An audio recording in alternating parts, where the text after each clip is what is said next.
Bismillahirrahmanirrahim. Assalamualaikum dan salam sejahtera. Kembali lagi bersama saya Cikgu Duan dalam Cikgu Duan Channel. So, bagi yang pertama kali masuk ke channel Cikgu, jangan lupa like, share dan subscribe dan tekan butang loceng di bawah supaya anda tak terlepas video-video terbaru daripada Cikgu yang Cikgu upload selepas ini. So, untuk kali ini, Cikgu ingin teruskan pengajian kita dengan sains tingkatan 5, KSSM, subtopik 2.6, makanan kesihatan dan suplemen kesihatan. So, ni last untuk bab 2.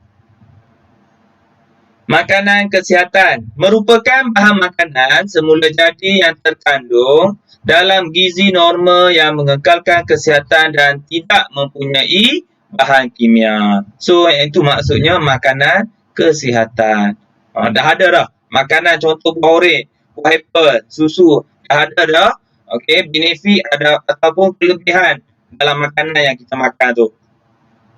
Antara isu berkaitan dengan makanan kesihatan termasuklah pebolehdapatan makanan kesihatan, harga makanan kesihatan yang tinggi, kaedah pemprosesan dan bahan kimia yang digunakan dalam pemprosesan makanan. So, ada isu-isu dia. Mahal lah. So, kaedah macam mana dia gunalah. Lepas tu ada bahan kimia lah, pengawet ke apa. Okay. Suplemen kesihatan merupakan bahan nutrien yang diambil dalam bentuk kapsul ni, pil ataupun cecair dan serbuk dalam dos yang tertentu. Okey, so minyak ikan ke apa ni. So tu salah satu suplemen. Bahan nutrien seperti mineral, vitamin, karbohidrat dan pelawas yang terdapat dalam suplemen biasanya dalam kuantiti yang kecil tetapi berkepekatan tinggi. Antara isu berkaitan dengan suplemen termasuklah pengambilan dos yang sesuai dengan keperluan kesihatan. Oleh sebab keperluan badan seseorang individu berubah-ubah, dos pengambilan suplemen sukar ditentukan dengan tepatnya. Kita tak tahu setiap orang perlukan berapa. Contoh vitamin B kompleks, dia pun ambil. So dia tak tahu badan dia perlukan lebih lagi. Contoh. So kita tak tahu. Hasilnya pengambilan suplemen yang berkurang atau berlebihan sering berlaku dan dapat menyebabkan kesan buruk kepada pengguna. Ini yang tak mahu. So kita ada dasar keselamatan makanan kebangsaan yang dikuatkuasakan oleh bahagian keselamatan dan kualiti makanan Kementerian KKM melalui program keselamatan makanan. So kita ada dasar dia. Dasar keselamatan makanan kebangsaan. Dasar ini tujuan untuk apa? Melindungi orang awam daripada risiko pengambilan makanan dan minuman yang mengancam kesihatan. Tu yang pertama. Untuk cover, untuk lindung kita orang awam ni daripada mengambil risiko untuk ambil makanan yang keracunan ke. Itu. Seterusnya, makanan kesihatan dan suplemen kesihatan tiruan. Seterusnya, dasar ini menggalakkan perdagangan makanan tempatan dan global. Selain daripada tu, untuk orang kata bisnes lah, untuk import ekspor makanan-makanan. Okey, tu kelebihan dia dasar ni. Dasar keselamatan makanan kebangsaan. Yang ni contoh label QR code bagi suplemen kesihatan dan diluluskan oleh KKM. Ni. Ada barcode dia.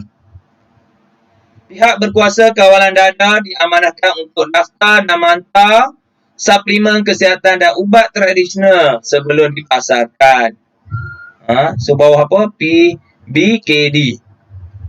Pelekat dengan label dan QR code akan dilekatkan pada botol atau kotak suplemen kesihatan dan ubat tradisional yang telah diluluskan dan didaftarkan. So nak tengok ori ke, nak tengok dah ada pengesahan kelulusan daripada KKM, so tengok ada QR code.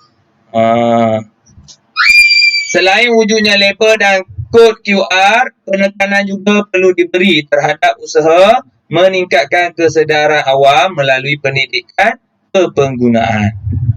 Okey. Iklan dan kaedah pemasaran tentang mutu makanan kesihatan dan suplemen makanan sering mengelirukan dan menyukarkan pengguna sewaktu memilih makanan kesihatan yang bersesuaian dengan keperluan mereka. Bagi melindungi kebajikan dan memudahkan proses pemilihan makanan, Kerajaan Malaysia dia mengkawal mutu makanan melalui Akta Makanan 1983 dan Peraturan Makanan 1985. So kita ada undang-undang dia ni. Okay, kita tengok. Akta Makanan 1983. Cikgu pun tak lahir lagi ni. Merupakan undang-undang Malaysia yang dikuatkuasakan oleh kerajaan untuk melindungi orang ramai terhadap bahaya dari segi kesihatan dan penipuan berkaitan dengan penyediaan, penjualan dan penggunaan makanan serta mengenai perkara yang berkaitan dengannya. So yang ni, akta ni dia cover kita, lindung kita dari segi apa? Kalau penjual duk tipu, katakan daripada 10 gram, dia kata 15 gram, tu penipuan lah tu. Itu contoh. Secara ringkas, mana-mana pihak yang menjual makanan beracun atau yang merosakkan kesihatan pengguna akan didenda atau dipenjarakan atau kedua-duanya sekali jika disabit kesalahan oleh mahkamah. Tu berjaga-jaga. Okey, tadi Akta 1983 ni Peraturan Makanan 1985. Kita tengok. Undang-undang yang digubah di bawah Akta Makanan 1983 yang dikuatkuasakan oleh KKM dan pihak berkuasa tempatan bagi membantu orang ramai untuk memperoleh makanan yang selamat, berkualiti, bersih dan bebas daripada sebarang bahan pencemar yang beracun. So dia cover kita. Akta ni lah. Sebagai contoh, mengikut Peraturan Makanan 1985, maklumat dalam label makanan harus mengandungi perkara seperti gambar rajah. Okey, tengok ni. Dia kena setiap bungkusan makanan kena ada label yang ni. Okey, tengok yang pertama. Nama sebutan sebenar makanan. Contoh yang ni, nama jelas tepat dan tak mengelirukan roti. Semua orang tahu roti, jelas. Yang kedua, senarai ramuan yang digunakan dalam produk yang disusun mengikut berat di dalam susunan menu menurun. So yang tinggi atas sekali, lepas tu makin kurang. Okey, senarai ramuan. Yang ketiga, arahan penyimpanan. Nak simpan macam mana? Ikut arahan penyimpanan yang disarankan. Maklumat pengeluaran, nama dan alamat pengilang, pembungkusan atau ejen, termasuklah produk import. Ada. Kilang apa semua kat sini ada. Kat mana? Kita boleh cari, kita boleh pergi tengok. Seterusnya, akuan pemakanan menunjukkan kualiti pemakanan produk tersebut. Ni. Pelabelan makanan, maklumat mengenai kandungan pemakanan sesuatu produk. Pernyataan aditif makanan, penambah makanan, perlu menyatakan semua aditif makanan yang dibenarkan, iaitu bahan pengawet ke, ada bahan pewarna ke, bahan perisai, semua kena ada kat sini. Okey. Pernyataan mengenai kuantiti berat isi padu, pernyataan mengenai berat bersih atau isi padu atau bilangan minimum, isi bungkusan makanan tersebut kena ada. Berat bersih berapa. Penandaan tarikh. Pastikan bahawa makanan yang dipilih tidak melepasi tarikh luput. Nampak? So KKM dah guide kita dah macam mana nak pilih sesuatu makanan tu. So tepuk dada, tanya selera. Status halal makanan.